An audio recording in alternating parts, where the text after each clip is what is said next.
Welcome to the 50-Minute Hour. This is Corey.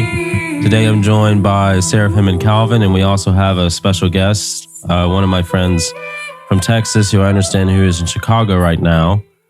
We have Ryan. Ryan, why don't you tell us a bit about yourself? Yeah, so like my background is like math, physics, computer science. I met Corey through like explicit. Can't even pronounce it. EV. It's been interesting. Your doctorate is in physics, right? Yeah, mathematical physics. Mathematics. Okay. Yeah, I remember when I first met you. I think we were talking. You were telling me about Ted Kaczynski's mathematical errors in his thesis. Well, just that, if you rigorously apply the sort of mathematical outlook, I don't know how you arrive at his behavior, but maybe I just missed something, What are we drinking today? I am drinking Liquid Death mountain water. Okay. Liquid Death. Yeah. Very timely. I'm drinking coffee that was meant to be mine, but Corey poured out all the coffee in the sink. I got mad and made me more. So now I'm drinking coffee. It's very good. And I'm also drinking the other batch of coffee that Corey made. I'm also drinking coffee. So maybe you shouldn't have poured it out. Well, it was cold. It was old coffee. It was day old coffee. Maybe you should have paid more attention. All right. So, Ryan, I know one thing you're really on to is like artificial intelligence. Yeah. Could you spontaneously start talking about that on the spot for me? Well, as an AI, of course I can. No, but seriously, so I used to think impossible. Like I used to think it would never work. And then I had kind of a... Wait, can you specify what is it you think would not work? I didn't really think I guess I had like maybe like a really Kantian or like, I don't know. Mathematics it makes you believe in like certain, like something approximating like, I don't know, like magic intuition or something. And so I didn't think like stupidly applying these like sort of relatively inelegant sort of brute force methods would lead to something that started to seem human, but because of advances in like computer hardware, that has happened. So it's sort of weird because it's like the sort of the less refined ideas from engineering ended up dominating the field. And that's a very obscure statement. Let me see. It's like, it's not the way I would have gone about it, but it worked, unfortunately. And when you say it worked, what do you mean exactly? That it passes a Turing test, or? Well, not yet, but like you, I think the other day on Explication, you posted GPT-3 dialogue. I mean, it's like, it's creepy how convincing it is. And it's also creepy how sort of stupid GPT-3 is, because GPT-3 is just like feeding a corpus of text into a giant neural network, and then it starts talking like a human. And the fact that that approach works is kind of terrifying. Yeah, I mean, this is kind of my impression from looking at the best, or I guess I should say the most interesting artwork that AI has produced so far, which is that it always seems to be copying, certain styles in like this very like mosaic way. And it's interesting, but it's not really provocative or like original. It's just kind of like sandstone together. Now, of course, I'm not at all under the illusion that there wouldn't be a point where AI could make something on the level of Mozart that is actually original. And I think this begs a deeper question of, one, the question about art and aesthetics and what exactly they are. And also you have to get into metaphysics eventually, because this is kind of like Blade Runner. Yeah. Like, you get a situation where you have an AI who's doing everything that a human does. And if you want to defend that there is something essentially human that is not in an AI, you run into this awkward territory where, well, what is it then? If any effect it's having. Like my thing I wonder about is like, if AI becomes so advanced and it's indistinguishable from being merely simulacrum, and you have AI that says wants to go to a madrasa, wants to go to a temple, or wants to go to a church and be baptized, or, you know, whatever, wants to convert. Like what, you know, like would we come to a point, or would it just be this weird thing where AI can basically do everything humans can, but it's not religious? But then I would argue that it's probably not going to be making Mozart either. But anyway, right. So I'm guessing my wondering here is like, there's a very dangerous aspect sociologically, even without getting into the metaphysical problems of where AI becomes so advanced it is. Well, precisely challenging the question of what actually makes us human. I mean, I think that is, you know, the fundamental danger of the technology. I mean, there's of course, like, you know, Terminator style, like killer robots and stuff, but the way in which it obscures what it means to interact with another human, and I really just think it will shake our ideas about that. And I mean, the way people act, I mean, I'm sort of cynical, because I think the net result will be sort of a devaluing of humans, as opposed to like, you know, I guess there's a scenario in which people talk about like, well, you know, maybe AI should have, you know, political rights or whatever. But I think there's a scarier outcome, which is much more likely, which is just it will make people just, you know, not value each other. Because like, you know, why do you have to be nice to your friends if you can just have a chat bot or something? Right. Yeah. There's a typical saying that you have the 3D centerings of man. It's Copernicus, Copernicus, Darwin, and Freud. And each of them in their own succession decenter what it means to be man. Copernicus, Earth isn't the center anymore. Then you have Darwin that, you know, man's not exactly the center of biology. And then you have Freud that man's not even the center of in his own psyche. AI would be like the final nail in the coffin if it became total simulacrum. That there's nothing actually in man that's essential to being a man. And almost like it's almost like soul stealing. It's like, you know, you're not even really like even like an animate spirit. You're just like shitty meat hardware, and we have this much better hardware now. So yeah, going back to the why be nice to your fellow men when there's a chat bot. It's interesting you bring that up, because I was reading an article.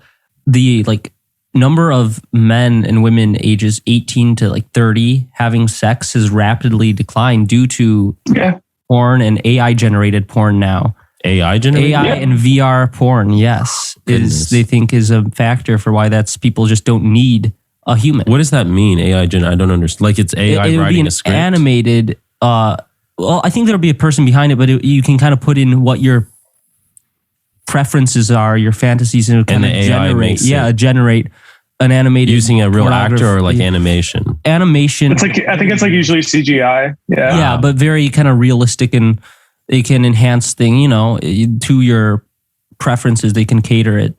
Huh. Okay, and I wasn't aware that was technology now. I've read about it. I haven't seen it myself, but I've read about these things. So I guess where I keep coming up here though is like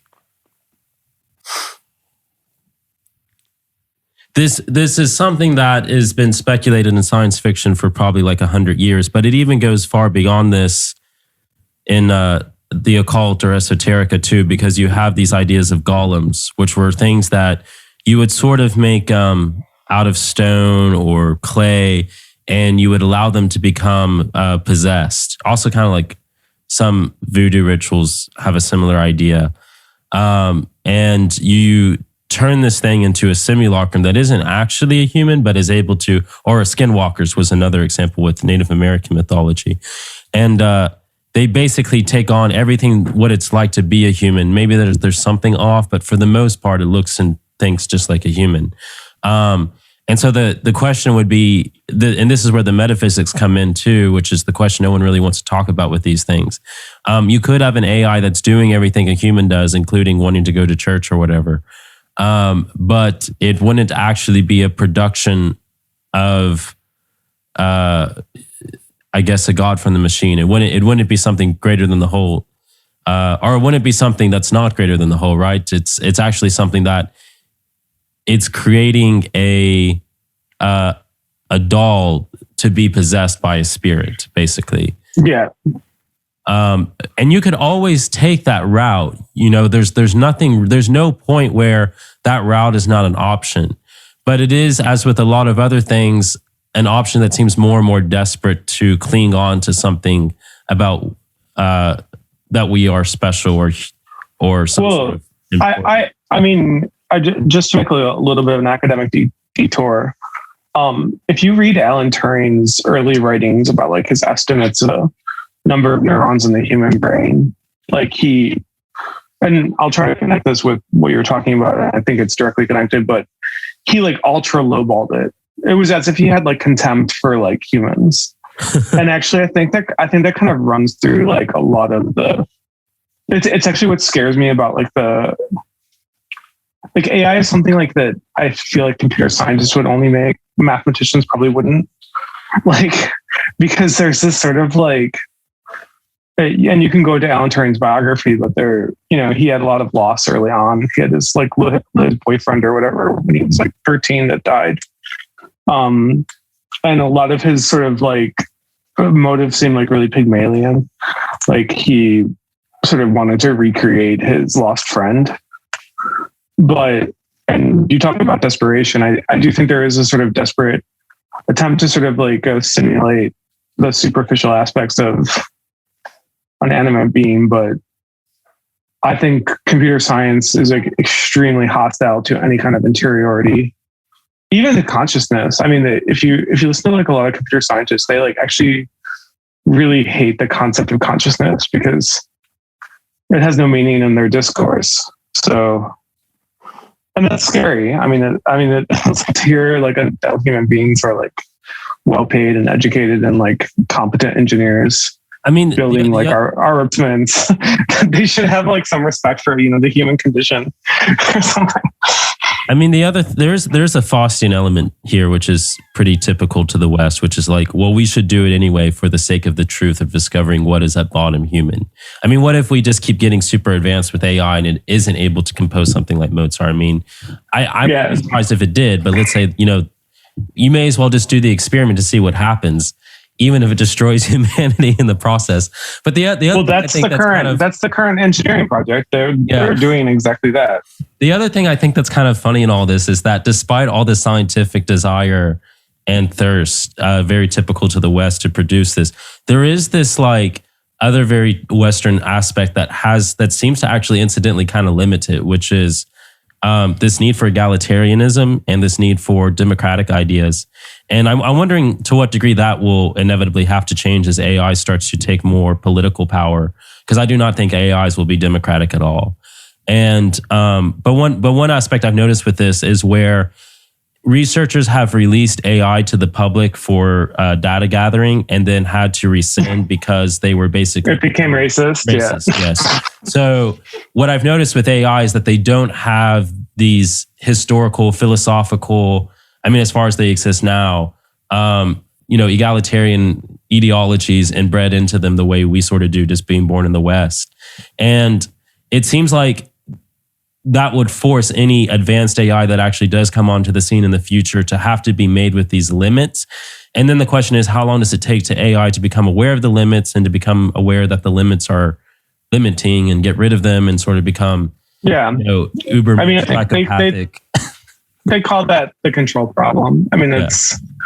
And basically every AI researcher is just like, we have no fucking idea what we're doing. We're not going to be able to solve this problem. And like you said, I mean, it's just like, all right, like still like, roll the dice and see what happens. And which is so scary as a latent but that attitude has been the history of science in general. I think is and I guess they aren't even historians of science because they Richard Feynman, who was a brilliant physicist, he said that he worked on the Manhattan Project, and people maybe don't recall, but a lot of the physicists who worked in the Manhattan Project were actually conned. They were told that this was, this bomb was going to be used against Nazis. I mean, I guess the Japanese were Nazis to some extent, but they had no idea, going to be used as sort of like it ends up being used as sort of like a threat to the Soviet Union, essentially. But, and Richard Feynman said, what I learned from that project was, the keys that open the gates of heaven open the gates of hell.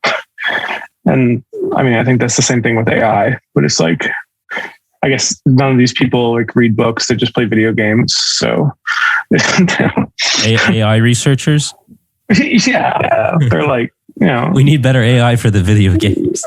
Yeah, like I mean, literally, the head guy at DeepMind, he made that video game where you're God, called Black and White. Oh, really? It gives you some insight into researcher. Well, he was a video game developer. He made that, No, Black and White's one of my favorite games. I love that game. I didn't know it was related to AI research. He's the CEO of DeepMind. Oh, which is the scariest AI company in the world. I didn't know that. That's fascinating. In terms of rolling the dice and seeing where it goes, does it concern you how little government regulation there is over this research and these products, or do you think that there should be much government concern or a government regulation? Oh, I mean, absolutely, they should be regulating it. But I mean, I think they're also internally researching it and complicit in the development of it. So it's the nightmare scenarios in literature, like if you read like I have no mouth and I must scream, which is about like a psychotic supercomputer AI that ends up making like 7 human beings immortal so it can torture them forever. What is it? What Rothko's Basilisk? Yeah. Like in that fictional I have world, no mouth and I must scream. Yeah. In that fictional world, the AI actually emerges from a connection of like all the military research supercomputers between I think like China, the USSR, and the United States. So I mean, I do think the government should regulate it. I think it's just society should regulate it, but unfortunately the government has a difficult time not weaponizing technology. So right. I mean, it seems like regardless of how much regulation you put on it, there would be some break at some point for whatever reason. I don't see. I mean, what are you going to do? Ban? I mean, you'd have to like ban electricity at some point. I don't know. Yeah. We go back to the Ted Kaczynski problem. That you really do, and I mean, it's like I guess he did have a point actually. Yeah. Apart from the most apocalyptic scenarios, what are your main concerns about the advancements of AI? Like just assuming that stuff can't happen, what are the other concerns that you personally have? I think like we discussed earlier, I think the dehumanizing potential.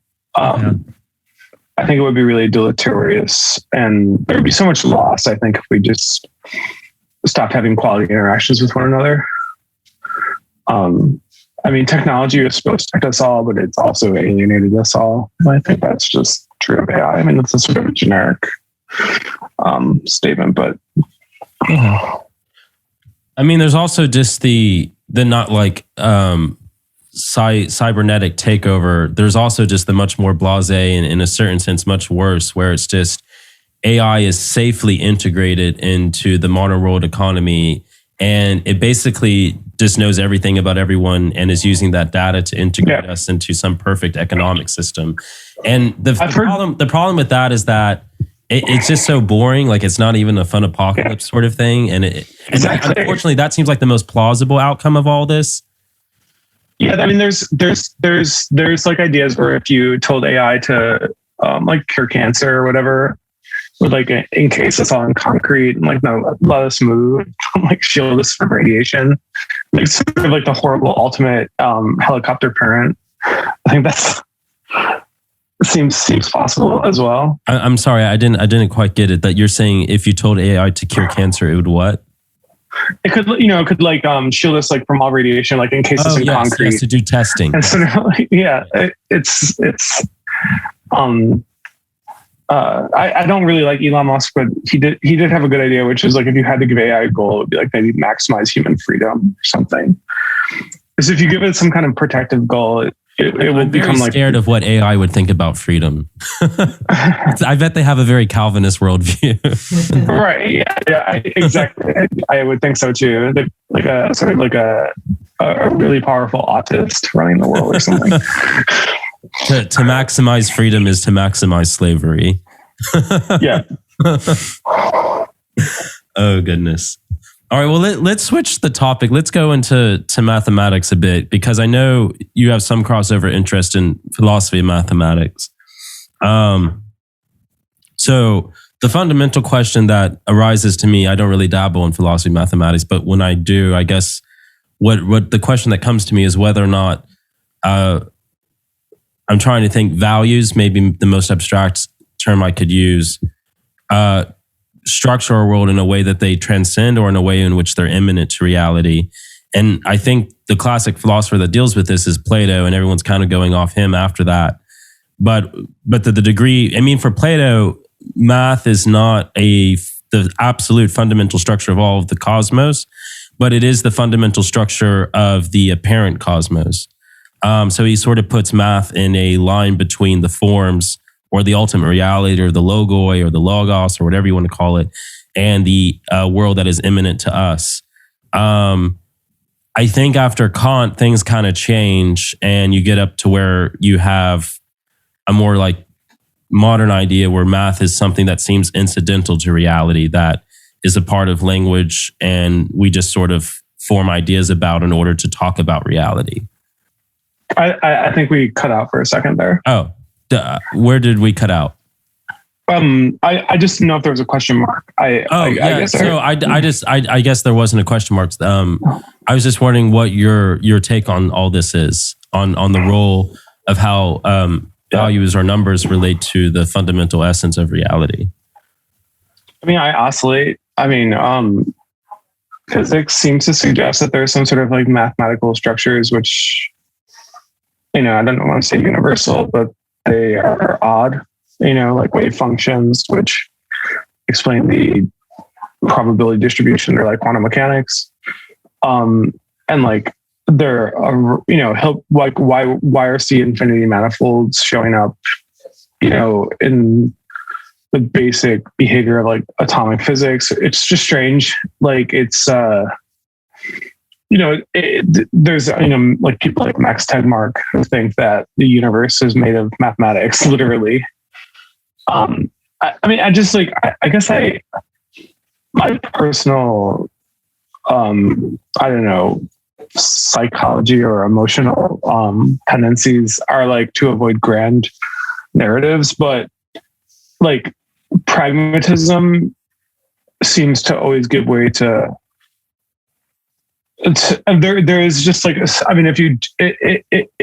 in the practice of mathematics, if you engage in mathematics long enough, you eventually do sort of come to this weird feeling. Like, I think, Kurt Gödel, who is a pretty storied Platonist, he suggested that there was like, in the same way that Kant suggests there's like a moral sense organ or something. There's like a mathematical intuition or faculty, I guess. I think that's the Kantian term. There does seem to be like a sense in which humans are picking up on something that actually exists, as opposed to recollection, even. Yeah.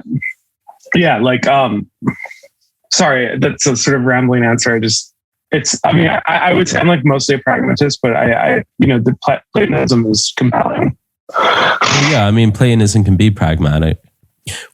I guess in layman's terms, you mentioned something about quantum distribution.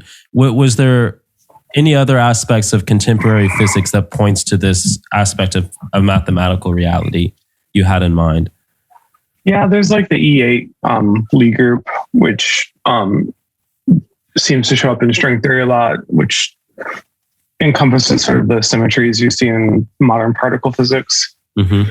It's just a very particular structure, and it's like, why does it show up here? Sort of like prime numbers, like like the spiral. They're weird. I mean, like it doesn't seem purely empirical. It seems like it was there. It almost seems like there's a aesthetic tension.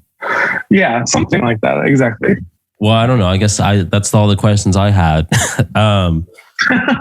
Were there other things you wanted to? I mean, you were the guy who originally told me to do the pod on Eve and Elin. What was going on there? You were looking for something specific. I thought it was an interesting example of where when people think of politics, they think of like the most practical thing, right? Right. But, people underestimate the influence of ideas from theology and, philosophy in the modern world. I think Slavoj Žižek, he says, we think of ourselves as like super not ideological. Yes. But we're like the most ideological people ever. Yes. The more that overt conscious dogmatism rescinds, the more ideology and dogmatism in the unconscious comes. It's a return of the repressed. And I guess I just thought it was interesting. It's just not something I felt was being popularized or talked about or thought about even, really, except from like some political philosopher.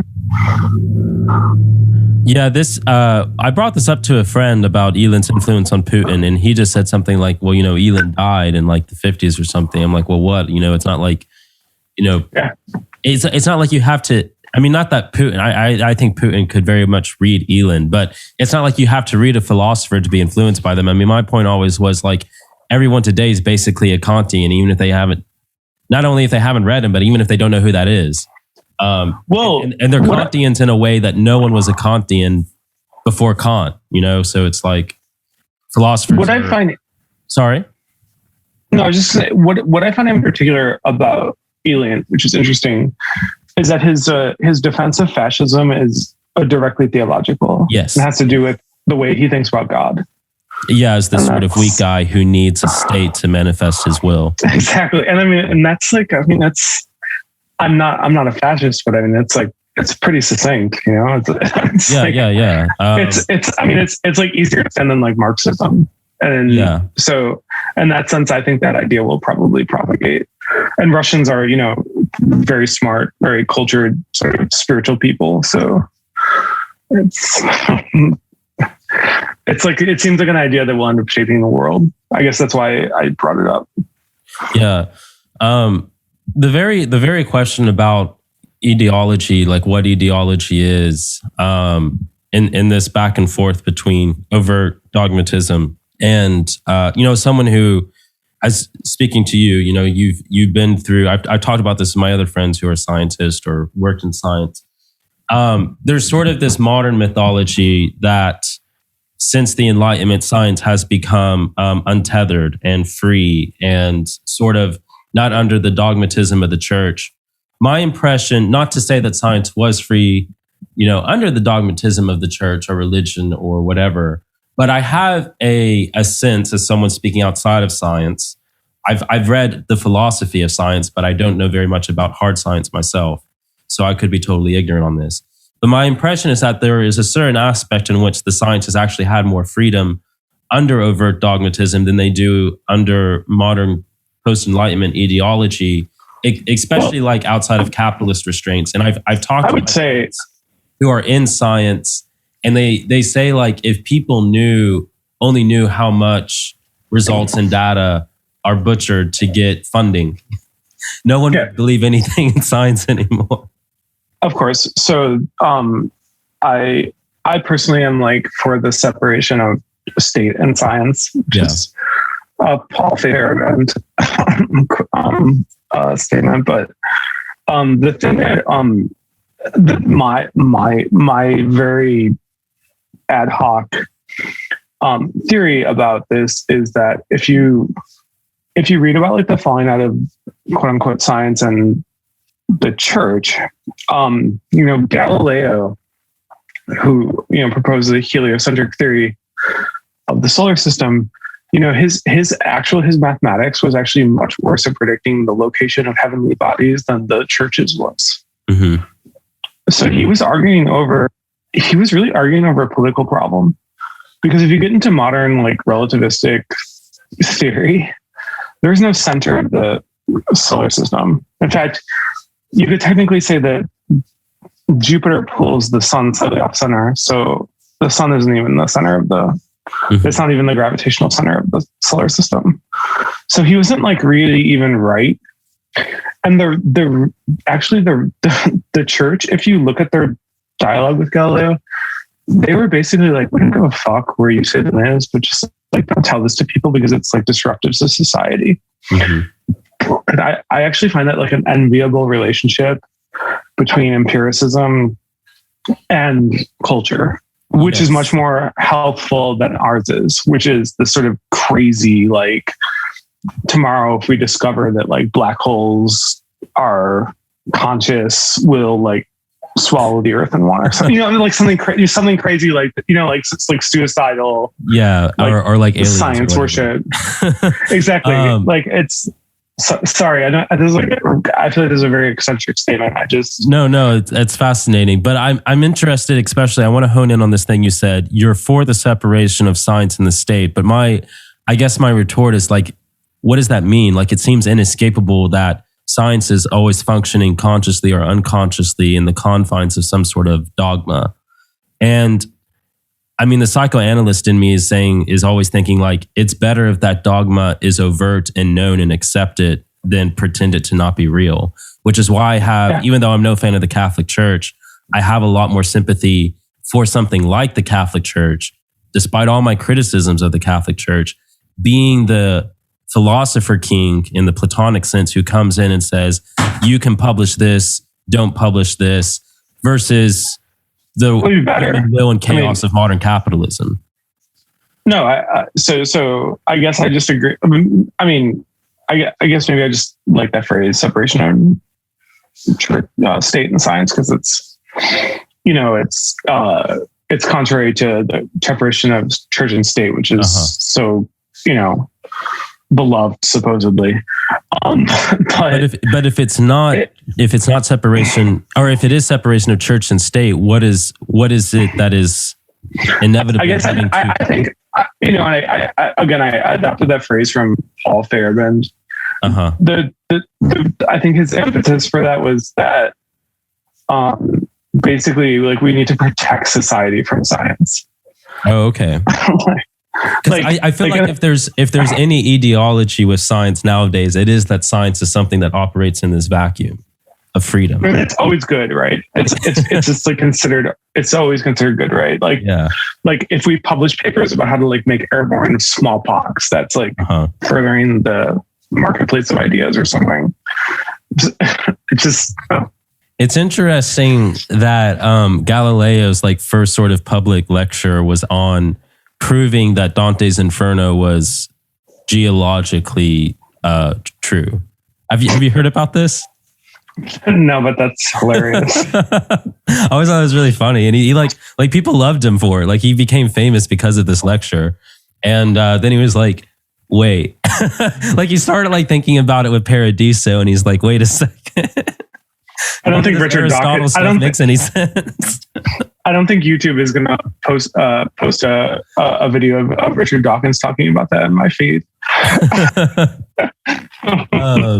And yeah, so speaking of Dawkins too, and there's things I admire about Dawkins. Like I really like his idea. So like, even though I'm not really a Darwinist, there are certain interpretations of Darwinism I like, and I really like Dawkins' interpretation. I think a lot of what Dawkins says about his meta-narratives for Darwinism can even make sense outside of a long-term Darwinism, which is to say like 99.9% of what people think Darwinism is. But in the grander scheme of like when we talk about, I think better than Dawkins, a better example is actually Steven Pinker. You're familiar with him, yeah? He's a menace. Who is really the embodiment of scientific ideology, just sort of being the person who goes to bat for, you know, in Zizek's words, capitalism with a human face.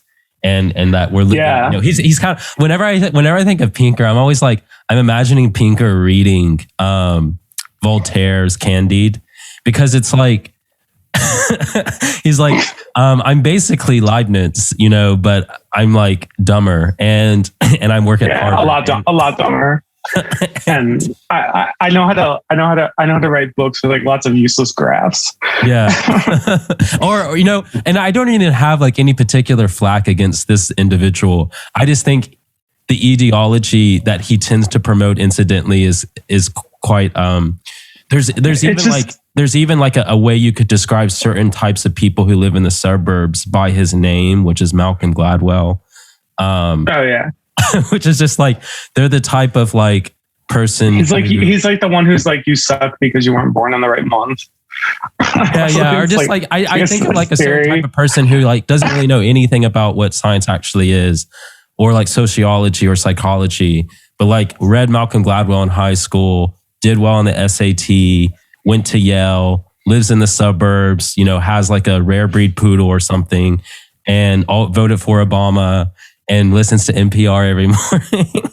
Yeah. That is what religion basically is now. In the same way, like most people throughout most of history, in the West, were not like very pious Catholics. They were just like, okay, yeah, Jesus, whatever. It's kind of like the same thing with science in the sense that it just functions as a passive ideology, not really as an active ideology in these like, I fucking love science folks, And this goes back to automation a little bit. Goes back to what? Like sort of like automation, AI, but okay. Because like we computerize science so much, and like a lot of like mundane, like the people who aren't like brilliant or generating new ideas basically just like sit around and dick around with Excel spreadsheets all day.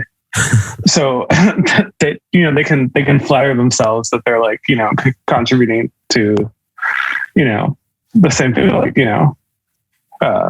Ptolemy was doing or something. Like, and that's the other thing I think about too with like science education. Like I talk to my friends who are biologists or chemists. I'm like, oh, so you've read Darwin's Origin of Species, which I read as a philosophy student, or you've read, Newton's Principia Mathematica or something. And they're like, they haven't read any of those. Yeah. They're like, what are those? And I'm like, and these are people who are otherwise like in their intelligence, I respect. And it's just that the school like won't even really talk about them. Or if they do talk about them, it's this very dissected idea of who Newton was. It's just like this basically a modernist who was doing science. And it's like if you read Newton's notes, they're like filled with all these like esoterica. Yeah, he was like a schizophrenic. He was like a schizophrenic who thought it's like John Forbes Nash is the closest thing we come to that. Yeah, exactly. And it's like all these great scientists throughout history by modern standards just seem absolutely batshit insane. But even my close friend Vladimir Vygotsky, who passed away unfortunately, he was like a mystic, but he was absolutely revolutionary mathematician. And when they published his obituary in the New York Times, like make no mention of any of this. What did you say? He was what? Like a mystic. Like he had mystic. like okay.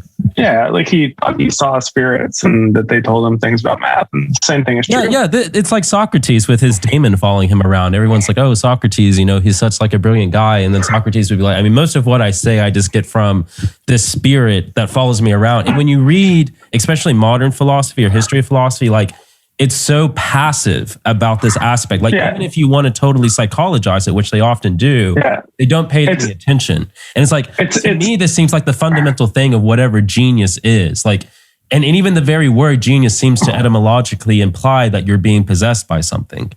Of course. And I mean, it's like, I was going to say, I think it's even more threatening to people than like the Alcibiades, which if you look at an old volume of Plato from like the early 20th century, they also exclude.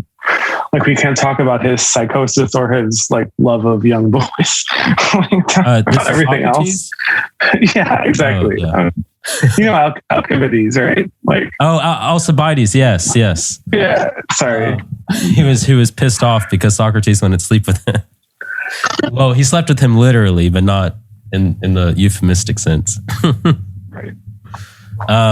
Although Socrates was fond of going to the bathhouses when the boys were there in the evening hours. And is that actually an ancient literature? Sorry?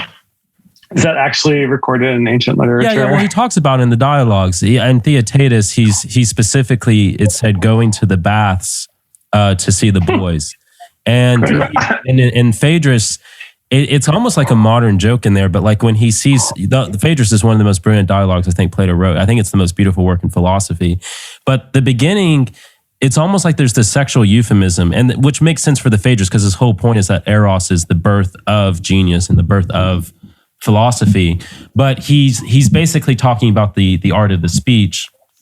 And Phaedrus has a speech, and Phaedrus is a young boy, and Phaedrus has a speech in his cloak, but it's kind of sticking out. And the way translators translate this is always very awkward, but you could basically see it as like Socrates walking up to Phaedrus and saying, "Oh, Phaedrus, is that a speech? Are you just happy to see me?"